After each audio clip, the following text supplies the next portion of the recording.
Hi everyone, welcome back to Kelly Infidelity Stories. If you're new here, hit subscribe and turn on notifications so you never miss a twisted tale of temptation and heartbreak. For my loyal returning subscribers, thank you for always showing up. Tonight's story is raw, forbidden, and completely irreversible. Let's dive in. From the outside, we looked flawless. My mother, Uriel, was the epitome of polished elegance, sharp blazers, perfect posture, the kind of woman who commanded boardrooms and dinner parties alike. Coleman, her second husband, had that classic leading man appeal: square jaw, easy politician's smile, broad shoulders that filled out his shirts just right. And then there was me, Chelsea, the quiet 21-year-old daughter freshly back from college, trying to figure out where I fit in this glossy picture frame. But perfection is always a lie when desire creeps in. The man I was supposed to call stepdad became something dangerous, something I craved. And the woman who raised me became collateral damage. I never planned to become the villain in my own mother's story. But once that first line was crossed, there was no map back to innocence. Uriel married Coleman when I was 17, just months after my real dad's funeral. The house still smelled like grief, old coffee grounds and wilted flowers.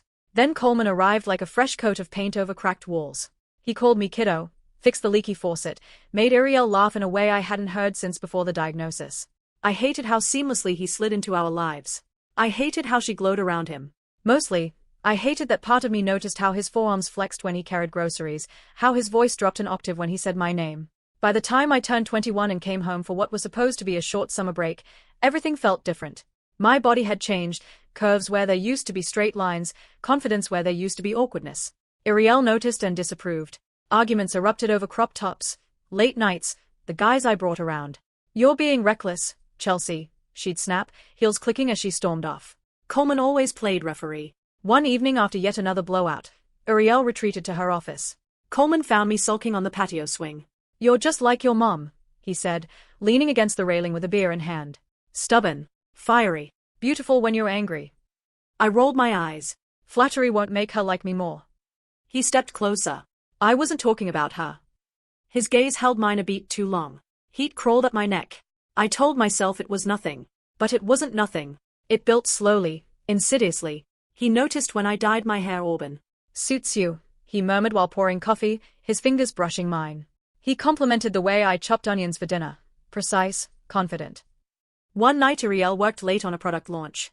I was sprawled on the couch in shorts and a thin tank, binging a thriller. Coleman walked in wearing gray sweats and a fitted black tee that hugged every line of his chest. He sat beside me, close. Our thighs touched. "Good taste in movies," he said, stealing popcorn from my bowl. "Don't pretend you like this genre. You're a rom-com guy through and through." He smirked. "I'm full of surprises, Chelsea." The air thickened. My pulse hammered in my ears louder than the movie soundtrack. When the credits rolled, he didn't move. "You've grown up a lot," he said quietly. "It's different seeing you now." I met his eyes. "Different good." He didn't answer with words. His hand rested on the cushion between us, pinky grazing my thigh. Electric. The games escalated. Next morning, Uriel still asleep, I came downstairs in a white tank, no bra, thin straps slipping off my shoulders. Coleman froze mid-sip at the kitchen island. His jaw tightened. He looked, really looked, then forced his eyes back to his phone. But the air crackled. I poured coffee slowly, bending just enough. He cleared his throat. "Careful with that shirt. Might give someone the wrong idea." I smiled over the rim. "Maybe I want them to have the right one." Poolside became our unspoken battlefield. One blistering afternoon, Uriel at yoga, I lay out in my tiniest black bikini. I felt his stare from the glass doors before I saw him. Drink in hand, he stepped onto the patio. "You should be careful, Chelsea," he said, voice rough. "Someone might get ideas." I rolled onto my stomach, reached back, and slowly untied the strings at my back. The top fell away. "Who says it's the wrong idea?" I asked, voice barely above a whisper. He stayed rooted for 10 agonizing seconds. Then he turned and walked inside. But I knew, he was fighting it too. The dam broke during Uriel's 3-day conference. Friday night. House empty except for us. I was in the kitchen pouring wine when he appeared behind me, close enough I felt his breath on my neck.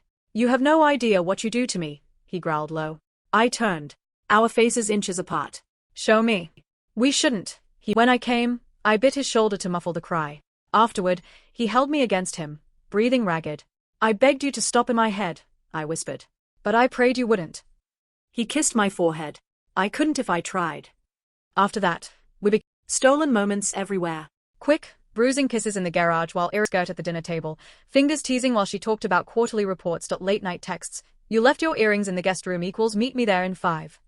The guest bathroom while Iriel was on a loud Zoom call downstairs. He locked the door, lifted me onto the sink, pushed my... She'll hear. I bit my lip bloody to obey. I told myself it was fair. Iriel never really saw me, only her perfect image of a daughter. Coleman saw everything. He listened when I talked about my fears, my dreams. He made me feel alive, wanted, powerful. But guilt gnawed at the edges, especially when Iriel started noticing. A sharper tone, lingering glances. Why are you always smiling at nothing? She'd ask. I shrugged. Just happy, Mum. The explosion came on a rainy Thursday.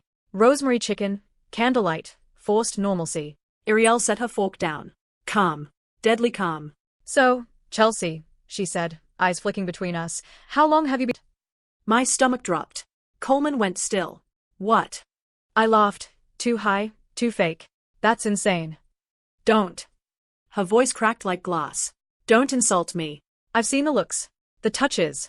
The way you two breathe the same air like it's oxygen and I'm just furniture. She turned to Coleman. I gave you my trust. My home. My daughter. And you took her instead. He opened his mouth. Nothing came out. Iriel stood. Get out. Both of you can rot together for all I care. She walked out into the rain. The door